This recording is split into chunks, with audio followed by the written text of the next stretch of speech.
Hello, welcome back sa ating channel mga Itechiwaria. In today's video, talaga naman, before tayo mag-proceed, huwag niyong kakalimutang mag-subscribe sa ating channel. Click the notification bell and pa-subscribe na kasi. And of course, huwag niyo rin kakalimutang mag-follow sa aking TikTok account at aking Facebook kasi doon tayo maaura ng bonggang-bongga. At of course, before tayo jumutang-jutang, always alalahanin ang ating pangangailangan.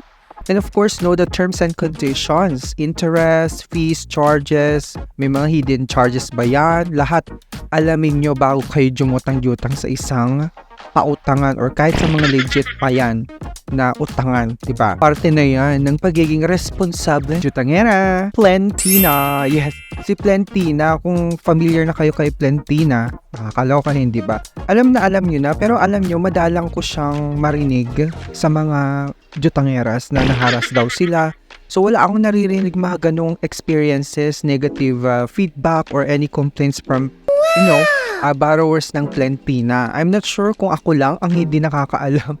Pa-comment below naman kung yung mga nakajutang na dyan nakaranas ng mga panggigipit or unfair debt collection practices ng Plentina. Parang wala akong naririnig. And if you can check, CIC submitting entity siya. Check nyo na lang sa CIC. As of today, September 17, nandun siya as submitting entity. So, si Plentina, ay under siya ni Plentina Lending Inc. At meron siyang 4.2 rating at reviews sa Play Store. Mga mimay, check nyo yan.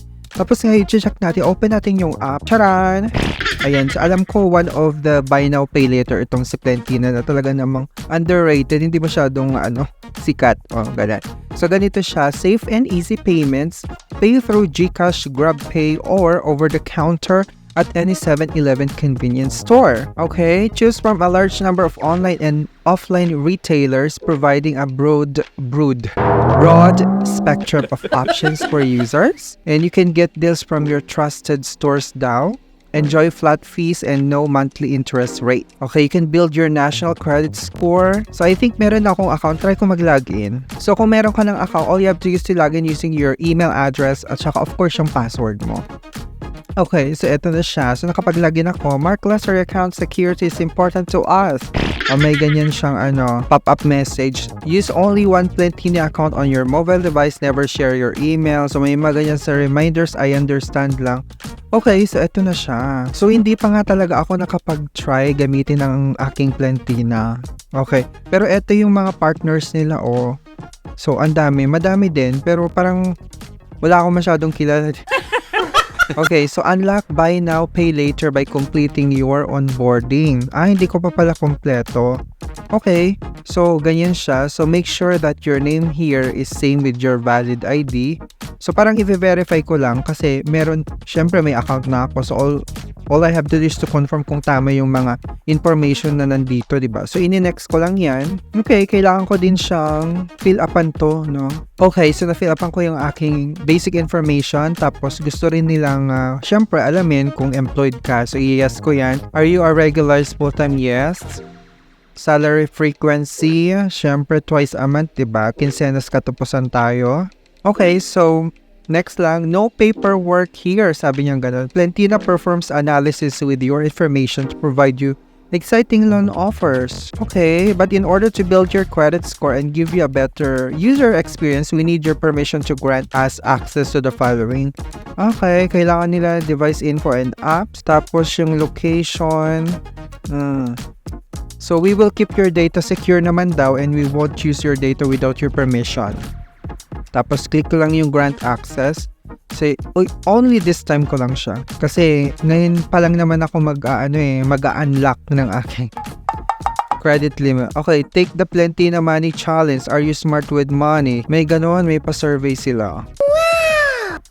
Okay, may pa-survey sila. Imagine you took out a loan for 500. The interest is 10% per month. There are no additional fees. If you want to repay the loan in full, principal and interest after 1 month, how much will you need to pay? So, 500 pesos yung principal. So, ang interest niya is 10%. Magkano? So, parang 600? 600, diba? When shopping for shampoo, which of the following deals are the best value per peso? Okay, actually, all are the same value, di ba? Ini-next ko. If you have 100 peso in a savings account which earns 3% interest per year, after 4 years, how much would you have? 3%. Ala, ang hina ko sa sabihin ko na more than 103 pesos. O, diba? Bahala na. Imagine that the interest rate on your savings account was 1% per year and inflation was 2% per year. After 1 year, would your ability to buy something with the money in this account be? Diba yan? Ang daming alam ni Plentina. Would your ability to... Nakakaloka. Sige na nga, bahala na. If you invest in stocks and they appreciate 10% per year, how many years will it take for your investment to double? Okay, ayoko na mag-isip kasi ang hina sa math. Nakakaloka, ang daming alam ni Plentina, may pa-question and answer pa siya. So, triple na lang. Okay, if you invest in stock and they appreciate 10% per year, how many years will it take for your investment to double? Yun na nga. If you borrowed 1,000 and your loan is due in full on June 1, a 5% late fee is charged the day after your due date and every 30 days after. If you repaid the loan in full on August 15, how much in late fees will you have to pay? Kaloka naman. So it's 5%. Ang daming alam. Siyempre, ako if you repaid the loan in full on August 15, how much in late fees will you have to pay? 50 pesos. Tama ba? Dito kayo magiging basehan. Well done. Putek. You've successfully completed the quiz. You've gotten 1 out of 6 questions correct. Continue. Okay, almost there, sabi niya. Kailangan ng government ID. Write your potential on a piece of paper. Please take a clear photo of yourself. Ano daw? Ang daming alam. Write the date today. Unlock your potential. Hashtag unlock your potential. May ganun pa siya.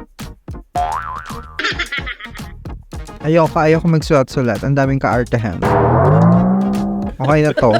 Arte-arte. Ito, kailangan pa yun ng ID. Hindi ko na tinuloy. Wala yung ID ko dito. Tatay na naman ako. Yun lang kasi ang daming mga tinatanong tong si Plentina. So anyways, ganyan siya. So parang lang siya. Bibigyan ka ng credit limit tapos gagastusin mo siya. Pambili ng kung anik-anik dito sa mga partner merchants nilang ganito. So andito siya. Check nyo mabuti yan. Maraming salamat sa pagtutok mga Mima.